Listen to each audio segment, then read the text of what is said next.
Gepleyer Adatlyk radiosu. Daşaryk gidýän pullar we onuň türkmen ykdysadyýatyna ýetirýän täsiri. Şu temadan tegele stol söhbetdeşligimizi dinlemäge çagyrýar. Onu Pragadaky studiodan men Ýowşan Anny Urban alyp barýar.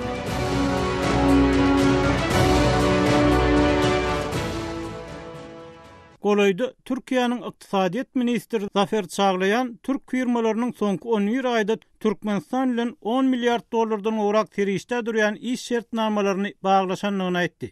Şeýle de bu habardan Aşgabatda döwrewaplaşdyrylacak 10 köçäniň 60 kilometr çemeti uzunlukdaky ýoluň gurulşynyň 1 milliard dollar çemeti bahasynyň bardygy belli boldy. Bu habarlar Adatlyk radiosynyň dinleýijileriniň adathabar.com saýtynyň okuwçylarynyň arasynda uly gyzyklanma döretdi. Olaryň käbiriniň pikirine görä, munça serişdäniň gyýyska wagtda ýurtdan daşyna çykarylmagy Türkmenistanyň ykdysady we hyýetlerine ters gelýär. Biz bu mesele barada pikir alışmak üçin yerli synçylar Nurberdi Nurmehmedi, Amanrat Bugaýew Şwesiýada ýaşaýan türkmen ykdysadçysy, biznesmen Sapar Klimowy tegele stol söhbetdeşligine çagyrdyk. Söhbetdeşlige hoş geldiňiz. Ma'lum bolýar, Türkmenistan soňky 2 ýyllykda uly gurulşyk meýdanyna uruly we bu gurulşyklaryň köpüsi daşary ýurt kompaniýalar tarapyndan guruldy we gurilýar. Bu käbir pikirlere görä türkmen pulunyň daşary ýurtlara çykarylmagyna, ýa-ni türkmen ykdysadyýatyndan aýrylmagyna giň ýol açýar. Bu diýilýän zatlar näme derejede dogry? Saparklym olaly siz aýtsaňyz. Her döwletin özüniň milli pul siýasaty bolýar. Yani tarnay politika ýa-da dolanşyk siýasaty.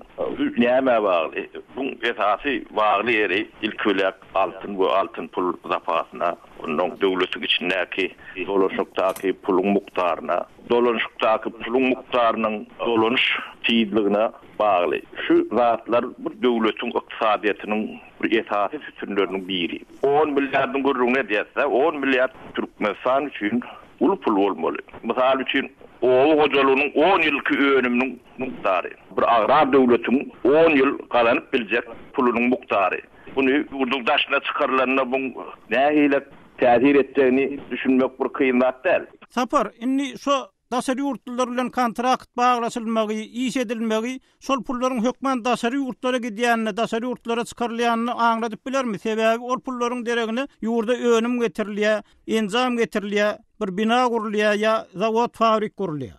Elbette daşary ýurt bilen işem kontraktan baglaşyp bolar, söwdä edilip bolar. Ýöne daşary ýurtdan ben bolsam ýa-da döwletleriň edýän tejribelerine görä, käbi teknologiýa bolsa, okey edilip bilinir, satynyp alyp bilinir. Bir täze bilýü bolsa ýa-da Türkmenistanyna edip bolunmajak zat bolsa, o zatlar edilip bolunur. Ýöne bu konkret meselede gurulşy etmek üçin şu Türk firmalarynyň gurýan proýektlerini men göz gezdirdim. Şolaryň hiç birinde Türkmeniň edip bilmejek teknologiýasy ýok. Men gurulşyň içindäki adam ödüm. Bu elbette saparklym siziň pikiriňiz. Belki ýurdun içindekilerden habarlar, ama Amrat bu siz näme diýmekçi? Türkmenistanda Türk firmalarynyň gatnaşmagyna gatkan gurulşy edildi. Inni yerli adamlar bu gurulşyklara nähili baha berýär? Elbette daşary ýurt gurulşykçylarynyň we binagarlarynyň we ýene gaýry spesialistleriniň we Türkmenistana garaşdyrdygyň ilkinji ýyllaryna gelmeden ýurdun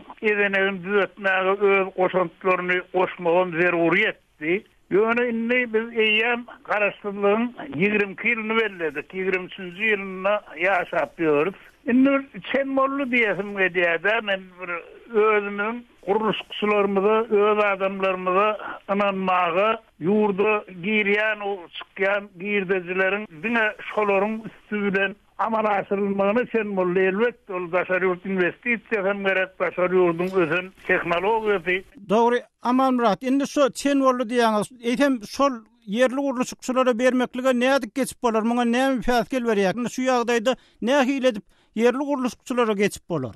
Umumana yerli gurulşykçylara geçilýär, ýoksa ýuwaş-ýuwaşdan ýaýtada bir soňky 1,5-2 ýylyň dowamyna aýdym gözüýär. Esas gurulşyklar bolmasa-da umuman uly gurulşyklar türkmen biznesmenlerine, türkmen işgörlerine inanylýar, paýtagtda da şeýle, welaýet merkezleri şäherde de şeýle. Ýöne mende bar bolan maglumatlara görä daşary ýurt firmalaryna tölenýän töle bilen yerli firmalaryň gurulşyk guramalarynyň töleginiň arasynda ulu tapawut var diýýarlar. Ine şuna aradan ayırmak gerek. Bu man häzir şol bir sebäp bir zat bolýan bolsa transparentlik, özüne golay adamy işlenmek, de onu göre has, onu diýişetçi adamyň gurfagyndan itmek ýaly proses Türkmenistan'a öňem bardy, häzirim bar. Bir nokta şol. Bir Amanrat bu Nurverdi Nur Mehmet Saparklym bir pikir aýtdy. Amanrat bu bolsa başga pikir aýtdy. Türkmenistana bolsa şu ýagdaý dowam edip otur. Ýene de Türk kompaniýalaryna ulu kontraktlar berilýär. Häzir bolsun Türk kompaniýasy Palmex'e Hazar deňiziniň boýuny deňiz suwunda usullandyrýan bir zawod gurmak boýunça kontrakt bermegiň Türk kompaniýasy Palmex bilen kontrakt baglaşmagyň gurrun edýär. Sizin pikiriňizçe şu ýagdaý näme üçin dowam edýär? Muny herekete getirýän zatlar näme? Muňa arasynda nähili sebäpler we bahanalar bar?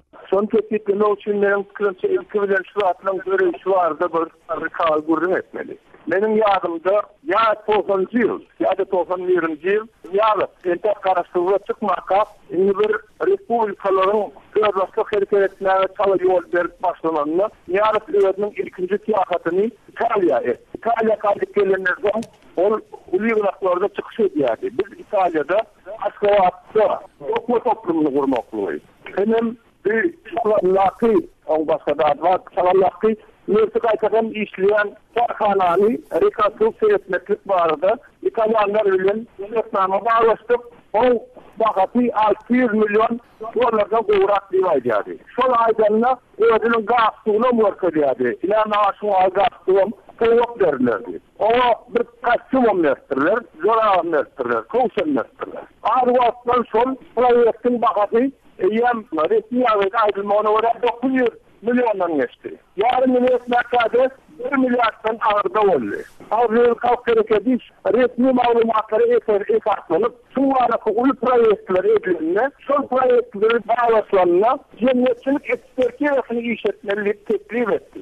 Ama sonun alakı cemiyetçilik ekspertiyasını hiç vaat edilmedi. Yine o da arkasındaydı. 96. yılda Türkmenistan'la kahve öğrenmeklik karar edildi. Çok kahve öğrenmeyen zavodu kurmak için tender ırvan edildi. Sol tenderi katlaşan ekspertlerin üründe oldum. Ekspertin aytmağına göre sol tenderi Avrupa ülkelerinden birleşi Angliyalı, Norvegiya, Germaniyalı yurtlar. Katlaşan onun Türkiye varsalığının içinde onun faali onun geçiyor. Ben sordum kayti tenderde üstün çıkardıysam Türkler deydi. Ne için? Onun yani proyektin bakatı avranı yok ingınmadı. Ya teknolojisi olum yok impeti. Onun için üstün çıkar. Yani ondan beri Türkler ki üstün çıkmalı. Bir neticeni görüyorsun. Türkler hakikaten tenderde üstün çıktı. Bir nesil geçenden son ya çıktı. Sokağa çıkarıyan davut kurnalı. Ama şu davut gerekli işlet bilmedi. Sağırım son alak. Biz sağırım. Kağırı tasarruflardan alıyor. Şu kuruluşluğun esasında. Ya buraya kuruluşluğun esasında da korrupsiya yapıyor. Her yerde şu korrupsiyadan çıkıp biliyor. Son çiğnim suratlar devam ediyor. Bu Nurverdi Nur Mehmet'in pikiri. Kadirli dinleyijiler, siz Azatlyk Radiosynyň Tegelik Tol programmasyna goşulmaga, gatnaşmaga çagyrýar. Bu gepleşikde resmi türkmen medeniýetyny agdalmaýan, emma türkmen jemgyýetçiliginiň durmuş ýaşaýyşyna gönlün täsir ýetirýän meseleler barada açyk hemme taraply gurrun etmäge, jemgyýetçiligiň öz meselelerinden habarlygyny giňeltmäge finansyk edilýär.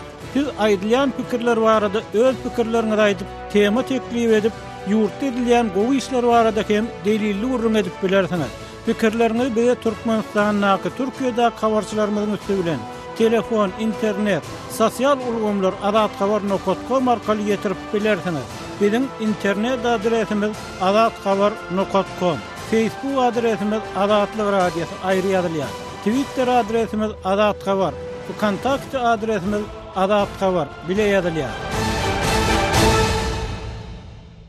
Gepleýär Azatlyk Radio hormatly dinleýijiler, Tegelik Tol söhbetdeşligimizi dinleýärsiňiz. Saparklym, indi siziň pikiriňizçe şu ýagdaýda şu günni daşary ýurtlara serişdäniň gitmegini azalyp, yerli guruluşçular bilen guruluşyk etmäge ýa-da korrupsiýanyň öňüni almaga nädip gelip bolar? Bu ýerde nähil mexanizm bar? Türkmenistanyň bir tarapdan şu açyklyk ýok. Hatda şu kontraktlaryň bahasy hem başga ýerlerden Türk medeniýetiniň beýlekiden ma'lum bolýar. Siz nähil çykalgy görýäňiz şu ýerde? Şimdi yoğuşan ben soruğuna cevap vereyim. O soru önünden bir kıyıcık bir komentar vereyim. Şu gepleşiğe sen bir resmi devlet demesinden çağıran olsan bu oldu. Ben sebebi kevirdatları katıp spaysı göndili bilen aytmak isteyen. Bu da talançılık diyen. Gönünyen. Tuğutnama taçan gerek olsa ben kanun yürüyen yurtlarda yaşap gören adam bana şikayeten bildirip bilirler, ardam edip bilirler. Yani 10 milyar 100 milyon dolar Türkmenistan'ın pul övülüşünden dolu çıkıp gidiyor. Şu Türkmenistan için 1 manat, 2 manat teydafi yok. Üstüne şu yine de vereli var. Saparklım şöyle Türkmen işçileri şu bizim forumda seslenmeyen okucular şu Türkler bilen işler neticesinde Türkmenlerin köpüsü aylık alıyor. Eğer şol işler bolmadık olsa bizim bu aylıklardan bolmadı diyen pikirler aydiyalar. Bu iş yerlerden bolmadı. Türkler bir de iş veriyor deyip qaytayım. Şoňa minnettar bolýan okucularım var. Madır, olur yalığım madır, men olur bilen işim yok.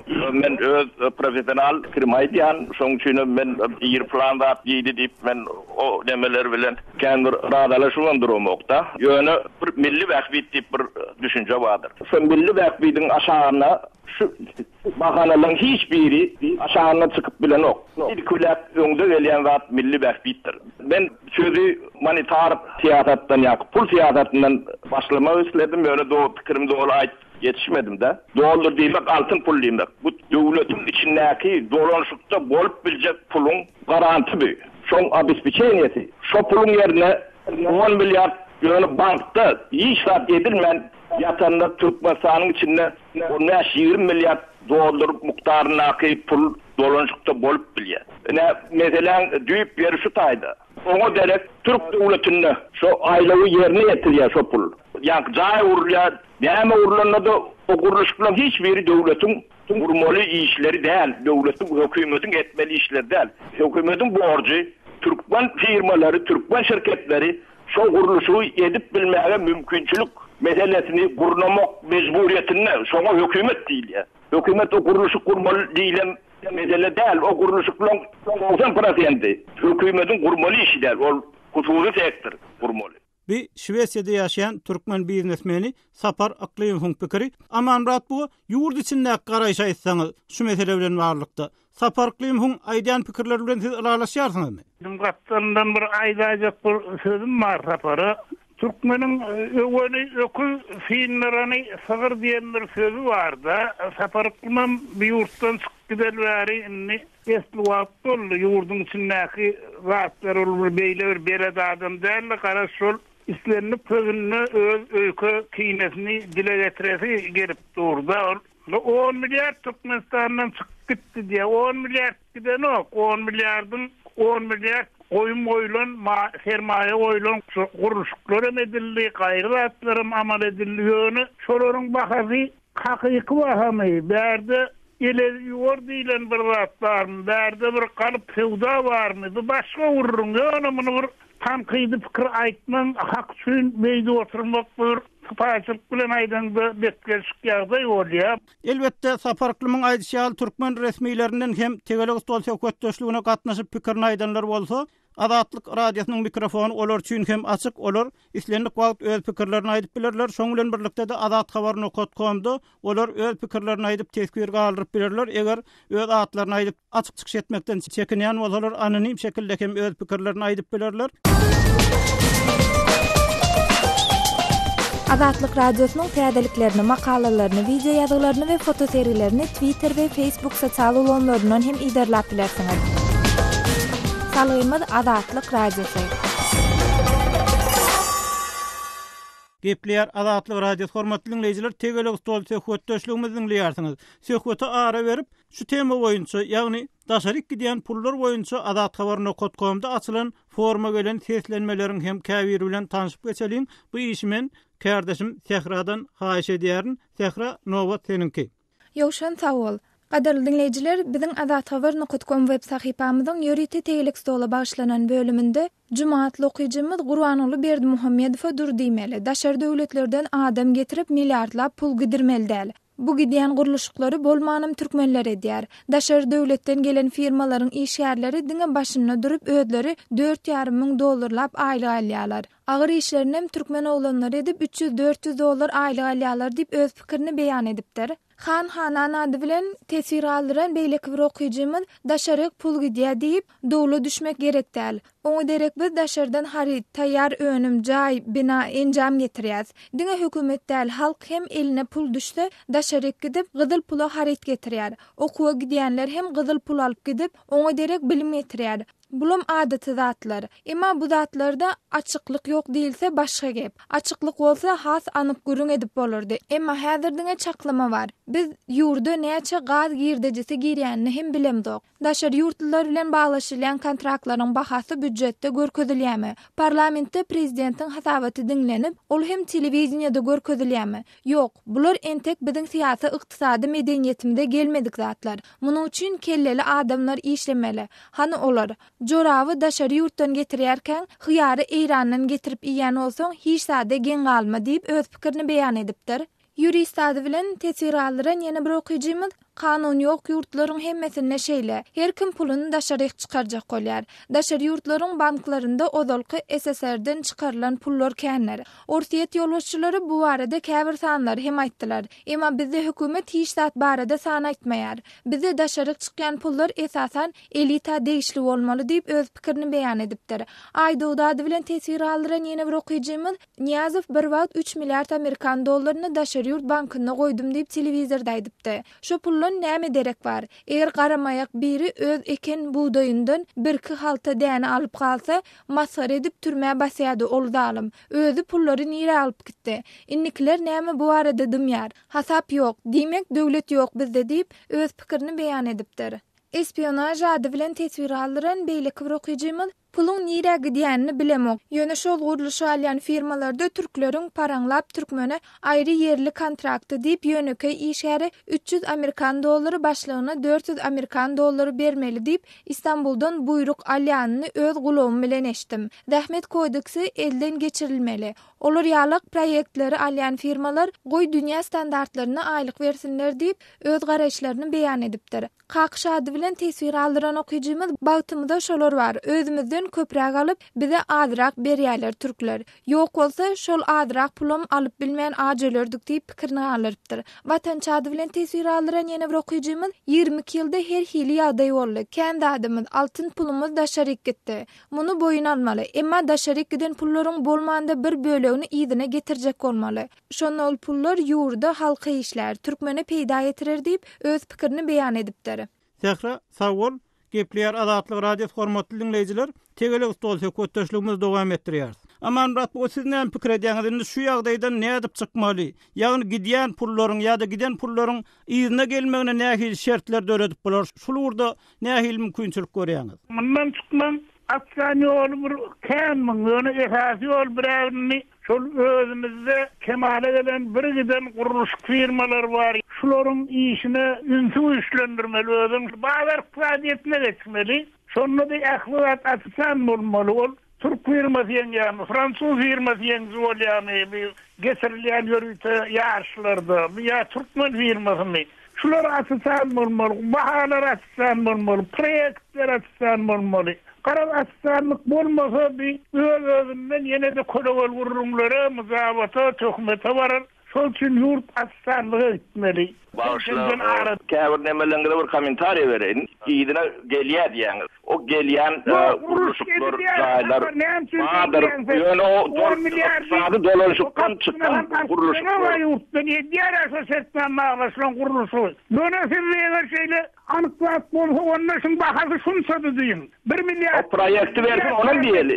Proýektini bersin, biz ekspertiz berelim. Dinleýijiniň ýene gaýryn bir pikirini burosturmaň, muny bir teretmeli, himetmeli. Mene Arapların täklüğünün nutkusu beýleklerim ogur diýmäge barp etdiňizde sizler şoň gurrun etdim. Edil onam diýip duramak, ben konkret diýip şondaýdyňyz-da, ýa-da şondaýdyňyz. O ben ýok, şu meselede şunu konkret aýdyp oturýarlar. Bir saparıklımın hem Amanrat buğayın pikiri Nurberdi Nurmehmet size gelýär. Inni Türkmen Bankyny Serişdäniň azy hakynda gurulmalar çykýany golayda Türkmenistanyň prezidenti Berdi Muhammedow ýurdun Vice premierin tanqid etdi şu meseleleri, bank maliye meselelerine gözegçilik edýän vice premierin tanqid etdi, oňa berk käýins berdi. Şo Türkmen banklarynyň yerli proýektleri maliýeleşdirmekde asynjanylyk çekýändigini aýtdy. Şoň bilen birlikde de Türkmen banklaryna serişdäniň käwat ýeterlik bolmaýanlygy hakynda habarlar çykyp durýar. Indi şuňa kär pikirlere görä şo ýurtdan çykarylýan pullaryň, şo hatda ýöneki raýatlaryň hem söwda satyk meselesi bilen ýurtdan çykarýan pullarynyň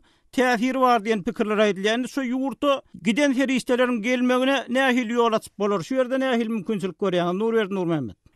Ku wagtda Türkmenistanda gelýän söýri, asyn pullaryň meselesi esasan ýurtdan daşary çykarylýan çyýrmalyň hasyna gelýär. Aýda bir ýerlerin gaýtatylýar, patatylýar. Ýende arzyk mukdarda da bizim öňlerýän önümlerimiz aýdaly sopatdan öňlerýän käwratlarym soň içinde.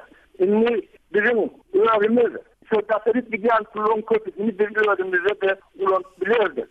Eger de bir öňler içki öňlerlik bu işlerimize ýetişýär. İçimizde öňlerýän zatları köpetmäň uğruna hereket etsek. Bizim daşardan getiren rahatlamanın kötüsü Türkmenistan'ın öğrenine de öğrenilip bolýan zat. Egatalım ağırlık öğrenilür diyeli. Başka rahatlar olsa, onu Türkmenistan'ın içinde kâr rahatların öğrenimçiliğini kurulamalı. Şu egatalım halkın fark ediyen haritleri rahatları. Mesela oradan bize kendini iş edilen yok. Son günün bir egatam öğrenimizden çıkayan, hem de tabii katlayan şiir muallimlerin etasına yaşa. Bunu çoğumçan hatabına. Nerede? Şu son kuvvetler kendinse bollu bir kilim içinde esasalım şu suyun içinde vurusukçularımıza işler başlanıyor. Şoları belirleyen işin muklarını köpeltmeli. Ondan yeni bir zat var. Her kişi diye bizim ömürcülük bu işlerimiz tekyadaydı filarmetlerimiz yok değil. Ama Türk firmalarına işleyen, proyekt işlerini eden adamların birinki, arkitektörlerin birinki. Suratları bizim öğrenmeden edilecek. Sonra ne yakınım var? Sonra da devletin öğren bulunmalım. Kadiyen öğren terişleri yağday olsa öğren içimize uğrup durmalı. Bir Nurberdi Nurmehmet, saparıklım sizin pikirinizce häzirki ýagdaýdan iň netijeli çykargalar nähili ädim etmekde bolup biler? Ýoşun ýene öwrülüp dolanyp bir ýanky syýasy reforma gelýär. Ykdysady reforma geçirmeli giň işleýin. Türkmen firmalaryň gurup bilmeýän hakykatdan hem käbir işler gurup bilmeýärler. Gurup bilmeleri üçin hem deň şertde bolmalary gerek. Türkler bilen, ýa Fransuzlar bilen ýa-da Almanlar bilen şolar nähili şertde işleýän bolsalar, olaň arkasynda kanunlar var, arkasında devlet var. Türkmen'in arkasında kim var? Kanun var mı? Yok. Devlet var mı? Yok. O belirleyen hakam yarım olsa ne bir iş başarsınlar? Ana şunu Türkmen oğulları bunu başaran ok deyip bir delil ediyerler şeydi. Siyasi reforma geçirmen, iktisadi reforma da geçirip olun ok. Bir siyasi düzgün değişmesi gerek. Bunu değiştirmeyen on vurduğunu nedenimiz bilen bu üç çocuk demesi yok. Bir saparıklımık pikiri Şweýçede ýaşaýan Türkmen biznesmeni, elbette Türkmen häkimetleri bu pikir bilen bagly öz pikirlerini, öz kommentlerini aýdyp bilerler. Azatlyk radiosynyň mikrofonu olar üçin hem açyk. Aman Murat, bu size gelýär, indi siyasi reforma geçirilmek mümkinçiligi nähili ýakyn geljekdi? Siyasi reformanın iyiliğine geçirmem olur, yine kabul edilip durulan kanunlara salgılanıp siyasi reforma geçiriyet diyem. Dünya cemiyetçiliğine de, yurdur ayetlerine de aydıp olur. Men onun bir küçüledek bir esirde, yine gayrıda bir aydan pikirim var. Bir Araplarda şeylere söz var. İktisadiyet attır, siyaset ona koşulan arabadır, paytundur diye Araplar. Sol için bir zadi geçirecek bolsak oları bilen iktisadiyetimizin edenini düzeltmeli, iktisadiyette bağlar iktisadiyetine geçiş reformalarına giyin yol açmalı, sebebini bizden ön aydıktırlar ağzın ağın olmaz deyip, sen eline koça bayda kalıp çıkıp, kopkun edenin bilen düzelýän iş yok, sol için oları bilen yurdun iktisadiyetinin edenini düzeltmeli, son bağlar iktisadiyetine geçirmeli, siyasi reformu özünden geçer. Bu publisist ýazy Aman Murat Bugaýewiň pikiri gepleýär Azatlyk radiosyny. Hormatly dinleýijiler, şu ýerde pul maliýe meselesi bilen bagly Türkmenistanyň Merkezi Bankynyň olalky başlygy Hudaýberdi Orazow bilen geçirilen söhbetdeşlikden hem bir bölegi dinläp geçelim. Hudaýberdi Türkmenistanyň prezidenti Gurbanuly Berdimuhammedow ýurdun ykdysadyetine gödegçilik edýän vice-premier Anna Muhammed Goçiýewa bir käýins berdi. Prezidentin aýtmagyna görä, ýurdun bank hem maliýe puwdagy ýurtdaky möhüm guruluşyklary maýy ýatyrmakda asgynjaglyk çekýär. Türkmen banklarynyň yerli guruluşyklary maýy ýatyrmagy mümkinçiligi barmy? Men pikirimçe ýok. Eger de şu ulukun obyektlerin gurrun giden olsa, onu şon bankların özünün mümkünçilikleri, Türkmenistan'daki bankların mümkünçilikleri benim fikrimçe yok. Bankların esas probleması näme? Pul yetmezçiligi mi? Şu yılın doğamında bir topar yankılar kıyınçılıklar çıktı da, saçın aydan şu hususiyetçilikteki firmaların hasabından milli daşarı yurt pul alıp pulunu okuatında, soňra yankı yaşlılar maslahatında su, gaz, kontrol surunu liyazat ediliye diyen bunlar gururlar çok çıktı da. Şu hemmesi nämen workajy. Şu yurdun içinde doğurduğunun maliye kıyınçılığı dörenli workajy da. Men pikirimçe doğru siyaset alfarliye. Edenettilik. Sebäbi Türkmenistanyň ykdysady ýagdaýy gaty gowy. O girdejisi köp. Doğrudan şonu bir kanun boýunça tertip düzgün boýunça şu pullar sowulandy da şu ýene de iksan şoňa Türkmenistany eklese saklasa boljak da şu pullary. Edenettilik diýeniň esasy misallar nämeden ibarat? Ine edenettilik diýenler aýt görüldi. Misal üçin şu ýakynda eşitdiňiz Türkiýanyň ministri diýdi. Türk firmalary, guruluşyk firmalary 11 aýda diýdi. Şu 22 milliardlyk kontraktlar baglaşdyrdy işe. Şonuň 44% ýa-da 10 milliarddan köprägi şu Türkmenistan'da.